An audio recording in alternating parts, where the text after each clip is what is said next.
तो दोस्तों नमस्कार, मैं आपका दोस्त मनोज कुमार मिश्रा, एक फिलोसोफर और एस्ट्रोलॉजर। मैं आप सभी लोगों का अपने YouTube channel astro aura world पर हार्दिक स्वागत करता हूं और आप सभी लोगों से कहता हूं आप मेरी वीडियो को देखिए, अगर पसंद आए तो उसे लाइक कीजिए और मेरे चैनल पर अगर आप लोग अभी नए जुड़े हैं तो चैनल को सब्सक्राइब जरूर करें। अभी हम लोग जो यहाँ चर्चा कर रहे हैं, मैं लगातार अपने ज्योतिष की जो 12 लग्न होती हैं उस पर एक वीडियो बना रहा हूं, 12 सीरीज की। धीरे धीरे वे सभी आप लोगों के सामने आती जा रही हैं। आप उनको देखिए और ज़्यादा से ज़्यादा लोगों को शेयर कीजिए। अब बात आती है कि क्वेश्चन यहाँ ये चल रहा है कि या तो हमारी लग्न में देखने में दिक्कत आ रही है अगर किसी व्यक्ति को कि हमारी राशि कौन सी है, लग्न क्या है, तो वो क्या करे, यूट्यूब पर जाकर मेरे चैनल पर कमेंट करे, अपनी date of birth, place of birth, time of birth, तीनों चीज़ें डाले और उसकी जो भी लग्न होगी, उसकी जो भी राशि होगी और उनका जो भी नक्षत्र होगा, मैं आपके हर कमेंट का जवाब दूंगा। तो आज हम लोग चर्चा करेंगे मकर लग्न के लोग कैसे होते हैं, मकर लग्न कैसे देखी जाएगी और मकर लग्न कौन सी होती है। देखिए ये वाला जो भाव है, पहला जो भाव होता है वो हमारा किसको रिप्रेजेंट करता है, हमारी लग्न को रिप्रेजेंट करता है। अगर इसके अंदर 10 नंबर पड़ा हुआ है तो इसका क्या मतलब है कि ये जो कुंडली है किस चीज से संबंधित है, मकर लग्न की कुंडली है। और इसका मालिक कौन है, इसका राजा कौन है, इसका राजा है शनि।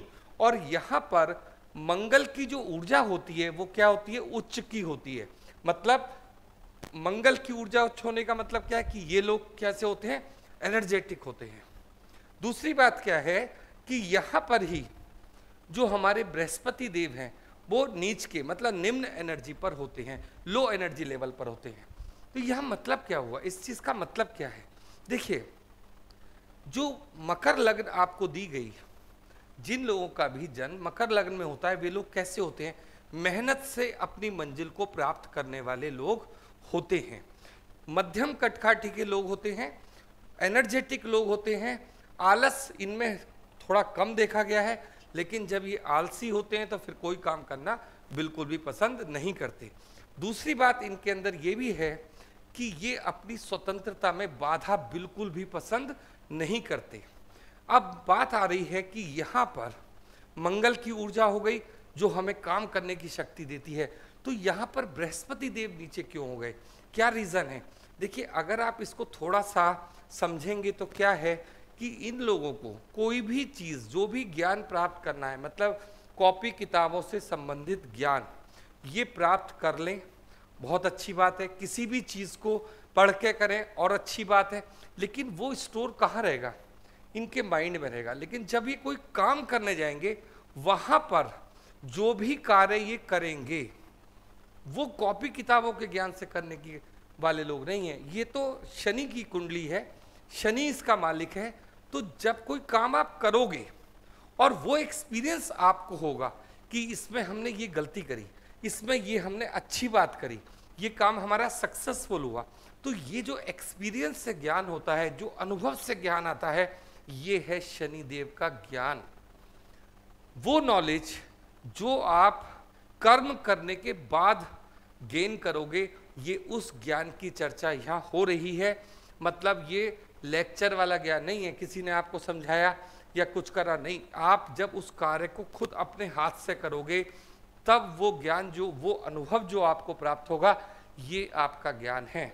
और कर्म जब आप करते हो तो आपको वैसे भी ज़्यादा ज्ञान की आवश्यकता नहीं होती। जो आपके अंदर इनबिल्ट ज्ञान होता है उसी के द्वारा आप कर्म को करते हो।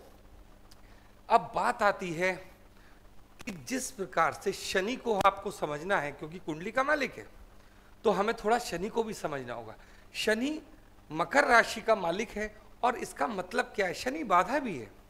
बाधा क्या मतलब, कोई भी कार्य आप करने जाओगे तो आपके काम आसानी से संपन्न होने वाले नहीं हैं, वो धीरे धीरे संपन्न होंगे। उसमें तमाम तरीके की रुकावटें आएंगी, बाधाएं आएंगी। और इस बाधाओं से कभी कभी क्या होता है, मकर राशि वाले डिप्रेशन में चले जाते हैं। तो ये भी एक यहाँ पर थोड़ा सा सोचने का पॉइंट है कि मकर लग्न वाले जो लोग हैं वो जल्दी डिप्रेशन में चले जाते हैं, उसका शिकार हो जाते हैं।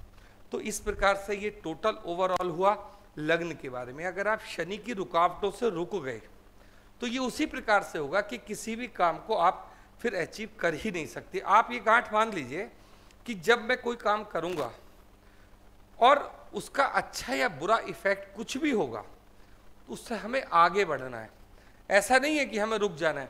और अगर आप ये सोचोगे कि ये हमें बाधाएं, हमारे जीवन में इतनी बाधाएं क्यों आती हैं, ऐसा क्यों होता है, वैसा क्यों होता है, इस तरीके की बातें अगर आप समझोगे तो शनि की नेचर को समझिए। अगर आप सपोज डेट एक कार चला रहे हो और ऐसी कार में ब्रेक नहीं है, क्योंकि आप तो सोचते हो कि हमारे काम में बाधा नहीं आनी चाहिए, ब्रेक को आप बाधा समझ रहे हो, तो आप देखो क्या आप उसे कंट्रोल करोगे? तो ये कंट्रोलिंग पावर है, बाधा नहीं है, कंट्रोलिंग पावर है। अगर किसी काम में बाधा नहीं आएगी तो आप उस काम को अच्छे से भी नहीं कर पाते।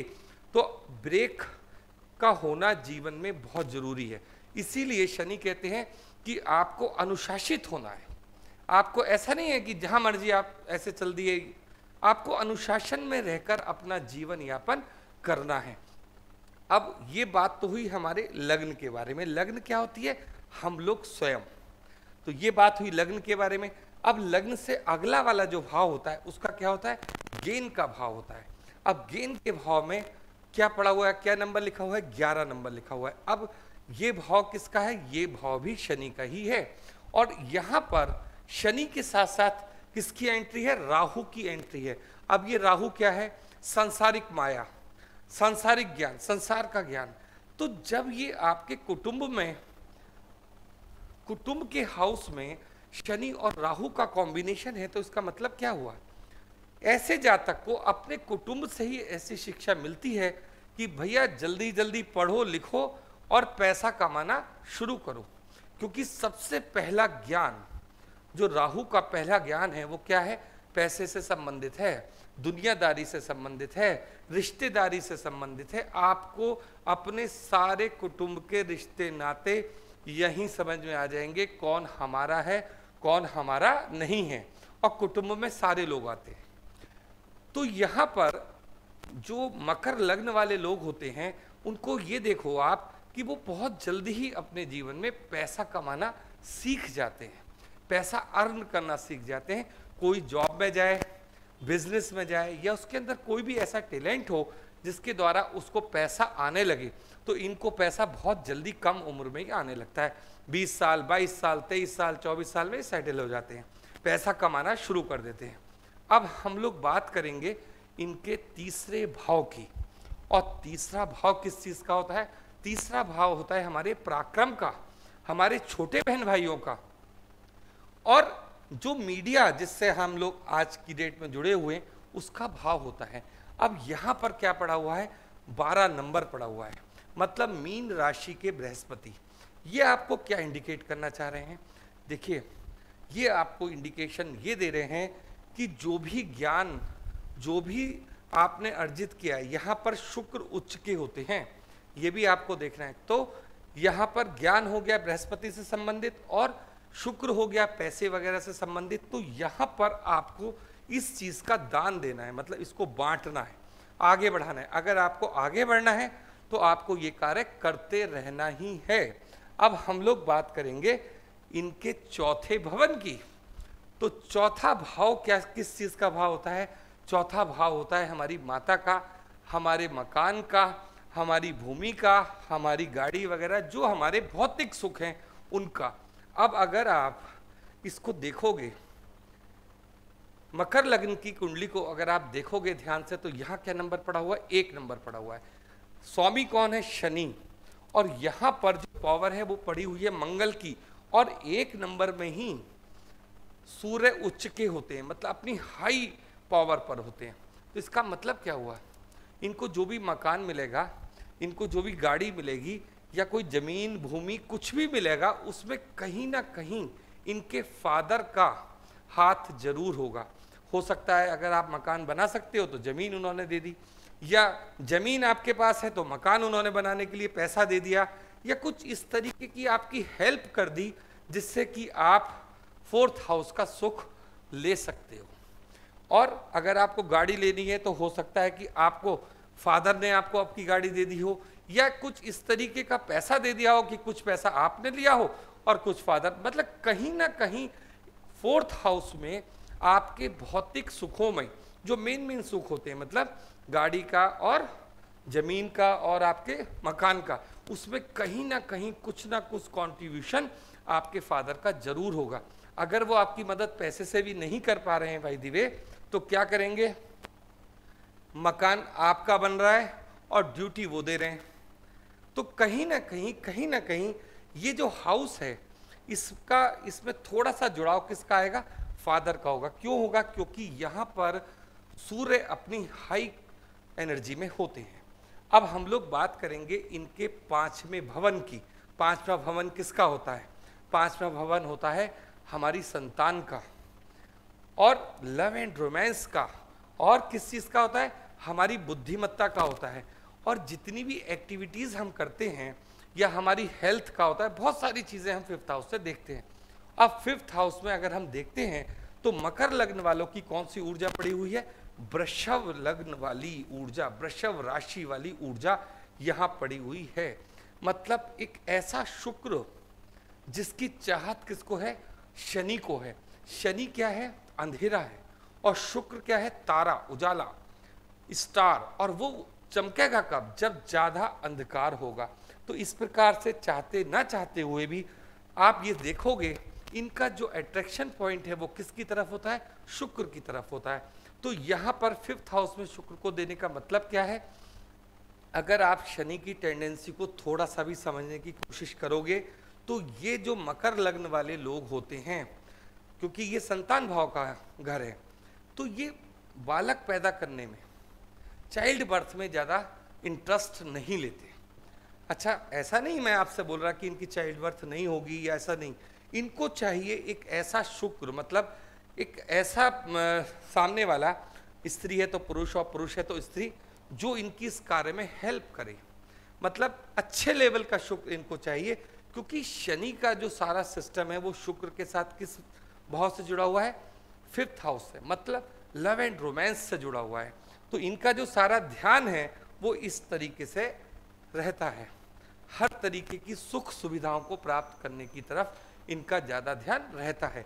आगे की हम लोग बात करेंगे तो बात होती है हमारे छठे भाव की। और दोस्तों छठा भाव किसका, मैंने आपको बताया, रोग ऋण और शत्रु का भाव होता है। अब रोग ऋण और शत्रु किस तरीके से कार्य करते हैं, क्या नहीं करते हैं, यहां पर एनर्जी पड़ी हुई है उस बुद्ध की जिसकी बुद्धि अभी डेवलप नहीं हुई है। तो यहां पर जब भी कोई बाहर से इनसे बातचीत करता है, जैसे कोई भी इनके घर आएगा या ये कहीं जाएंगे, तो इनका बर्ताव ना एक बच्चों वाला होता है। छोटी छोटी बातों पर इसने हमसे ये नहीं कहा, इसने हमसे ये नहीं बोला, इसने हमसे नमस्कार नहीं करी, इस तरीके की इनकी छोटी छोटी बातें होती हैं, जो थोड़ा सा आप देखोगे कि बहुत छोटी सी बात है लेकिन इनको बुरी लग जाएगी, तो इनके शत्रु भी इसी तरीके से बन जाएंगे। कोई बहुत बड़ी उनसे उनकी लड़ाई झगड़ा नहीं होता है, लेकिन क्या होता है, छोटी छोटी सी, या तो इनकी बात उनको बुरी लग जाएगी, ये उनके मुंह पे कुछ ऐसा बोल देंगे या ऐसा स्माइल पास कर देंगे जिसको सामने वाले को लगेगा ये मेरी हंसी उड़ा रहा है।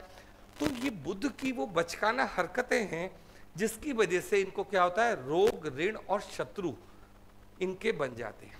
हालांकि ये बहुत बड़ी बात नहीं है, लेकिन बात क्या है, बात ये है कि अगर सेवेंथ हाउस में इनका पार्टनर ये वाला आ जाए तो फिर तो आप पूछिए मत कि कितने लड़ाई झगड़े होंगे।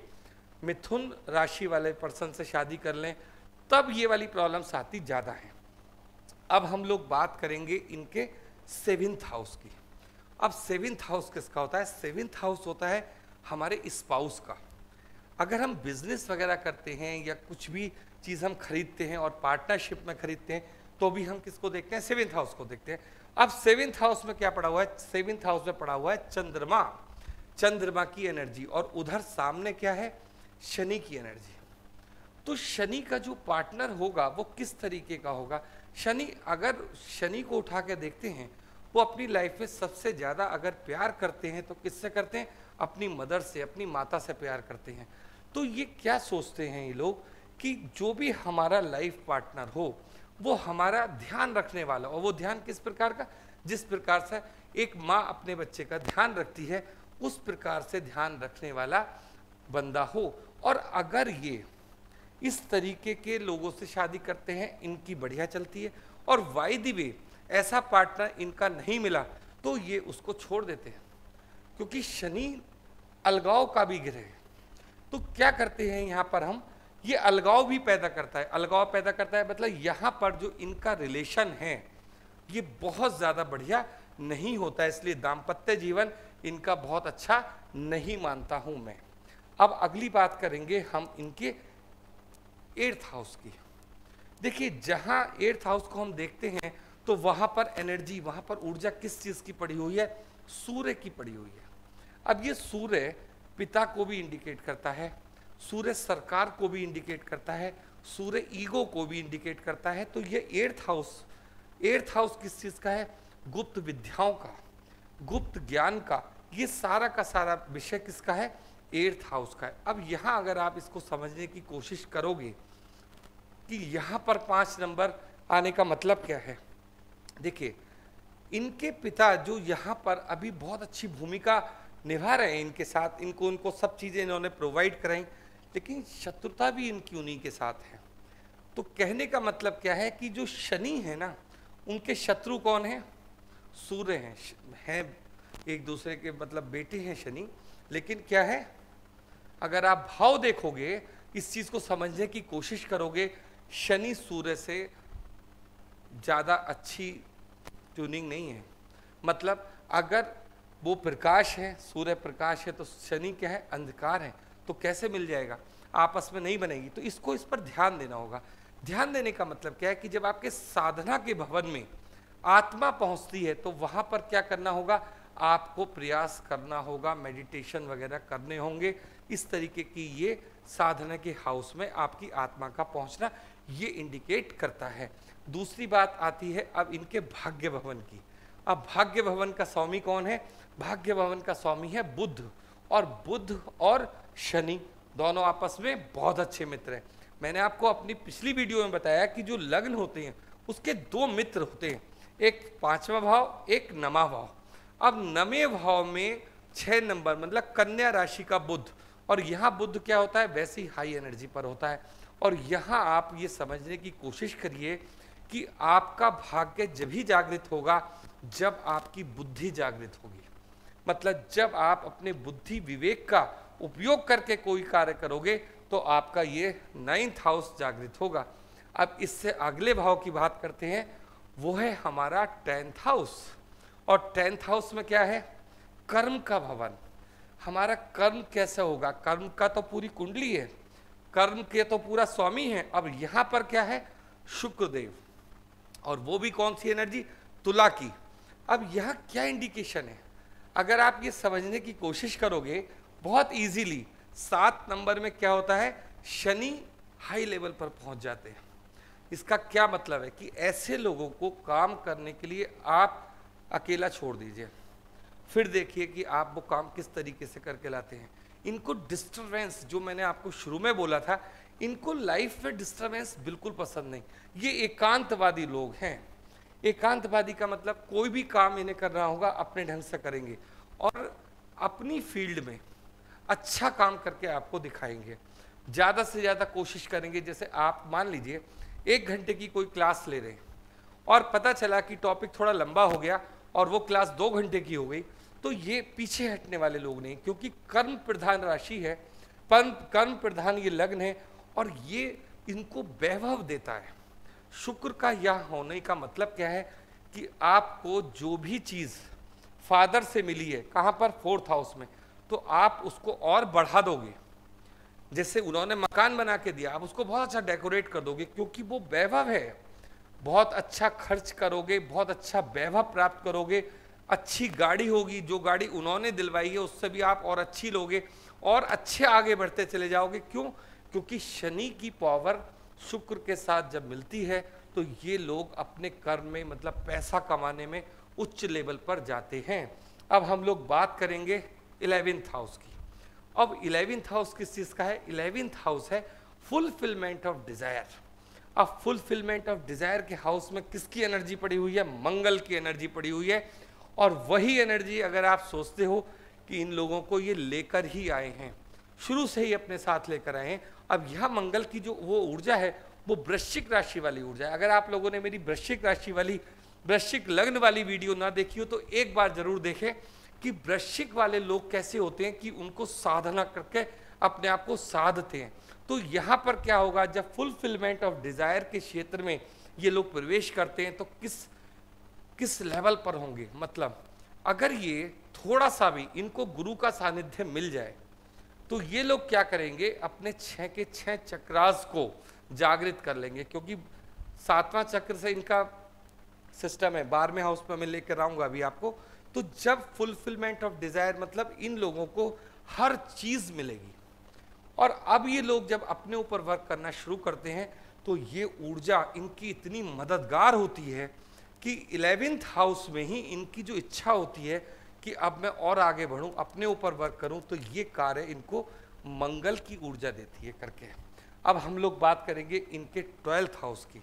देखिए, बहुत सारे जब भी किसी चीज़ को आप डिस्कशन में लाओगे, और जब 12वें हाउस की हम लोग चर्चा करते हैं तो 12वें हाउस में मैं मेडिटेशन की आपको जरूर बात बताता हूं कि हर लग्न का मेडिटेशन अलग होता है। अब ये 9th हाउस कौन सा है? यह है हमारा सहस्त्रार्थ चक्र। यहाँ तक तो आपको साधना करनी है, लेकिन जब आपको 12th हाउस के लेवल का गुरु मिलेगा, यहाँ पर क्या नंबर आ गया? 9 नंबर, मतलब गुरु की राशि आ गई। जब आपको इस तरीके का कोई गुरु मिलता है तब वो जो आपने जीवन में साधना की है उसको हाई लेवल पर पहुंचाने का कार्य वो करेगा। तो जब भी आपको दान करना है, किस चीज का दान करना है?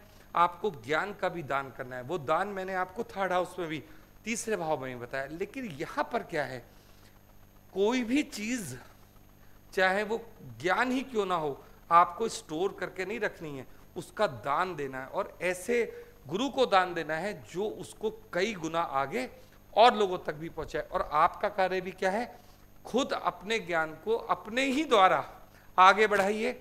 और जो भी आपको दान देना है वो आश्रम को, इस टाइप की बहुत सारी चीजें आपके उसमें आएंगी। किस चीज से जुड़ी हुई होंगी? सब धर्म से जुड़ी हुई होंगी। इस प्रकार की ये लग्न है। आप समझिए, मकर लग्न पूरी तरीके से कर्म प्रधान लग्न है। और इस टाइप के जो लोग हैं सिर्फ थोड़ा सा मात का खाते पार्टनर के साथ, बाकी सारी चीजें ये अपनी मेहनत से अचीव कर लेंगे। लेकिन मन को साधने से ही इनका सारे कार्य हल होते हैं।